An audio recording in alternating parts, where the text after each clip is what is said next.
Hartlike goeiemôre op hierdie eerste dag van die nuwe jaar. My naam is Koos Adendorf en ek wens jou 'n geseënde en 'n baie voorspoedige nuwe jaar toe. Wanneer 'n mens terugdink aan die jaar wat verby is, dan was daar maar baie dinge wat 'n mens ontstel het en onrustig gestem het. En dit beteken dat wanneer 'n mens dink aan die nuwe jaar, daar baie onsekerheid by jou opkom. En selfs spanning wat 'n mens ervaar. In hierdie tyd wil die Here ons neem na 'n visioen wat hy vir Johannes gegee het, daar op die eiland Patmos. Kom ons lees Openbaring 4, vanaf vers 1 tot 3. Na hierdie dinge het ek gesien, kyk 'n geopende deur in die hemel, en die eerste stem wat ek soos 'n basuin met my oorspreek het gesê, kom op hierheen, en ek sal jou toon wat na hierdie dinge moet gebeur. En dadelik was ek in die gees, en kyk, daar staan 'n troon in die hemel, en een sit op die troon. En hy wat daarop sit, het in sy voorkoms gelyk soos die steen jaspis en sardius. En rondom die troon was 'n reënboog wat in sy voorkoms gelyk het soos 'n smarag. Hoor jy mooi wat hier staan? Kyk, daar staan 'n troon in die hemel, en een sit op die troon. Die Here gee vir Johannes 'n kykie in die werklikheid agter die werklikheid van die hemel. En daar is 'n troon wat die sentrum is van hierdie heelal. En hierdie troon is nie leeg nie, daar sit iemand op die troon. En hy wat op die troon sit, is die God en Vader van ons Here Jesus Christus. Hy wat hemel en aarde geskep het en dit steeds in stand hou. Wanneer Johannes hom beskrywe, sien hy lig in al sy heerlike tinte. Want hierdie God is lig, 'n ewige nee vir die chaotiese duisternis en 'n ewige ja vir die lewe in sy glansryke teenwoordigheid.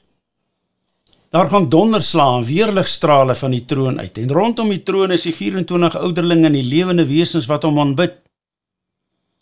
Maar weet jy wat is vir my die opvallende, die onwankelbaarheid van hierdie troon? Hy wat op hierdie troon sit, raak nie gespanne oor wat op die aarde gebeur nie. Hy is nie onrustig dat iemand hom van die troon sal afneem nie. Hy is in beheer, volkome beheer, en daarom is hy ewig rustig. Ons weet wat beteken dit om aan 'n onderneming te behoort, waarvan die uitvoerende hoof 'n gespanne mens is en onseker is en nie besluite kan neem nie. Dit maak die hele onderneming onrustig. Ons weet ook wat beteken dit om in 'n land te woon waarvan die leier of die leiers onseker is en nie weet waarheen hulle met die land op pad is nie, en wat onkant gevang kan word deur omstandighede. So is die heelal nie. Hy wat in beheer is van die heelal is ewige, onverstoorbare rus, want hy hou die geskiedenis in sy hande. Hy weet nie net wat môre en oormôre gaan gebeur nie, hy bepaal wat môre en oormôre gaan gebeur. En daarom, liewe vriende, kan ons ook hierdie nuwe jaar ingaan met hierdie heerlike wete.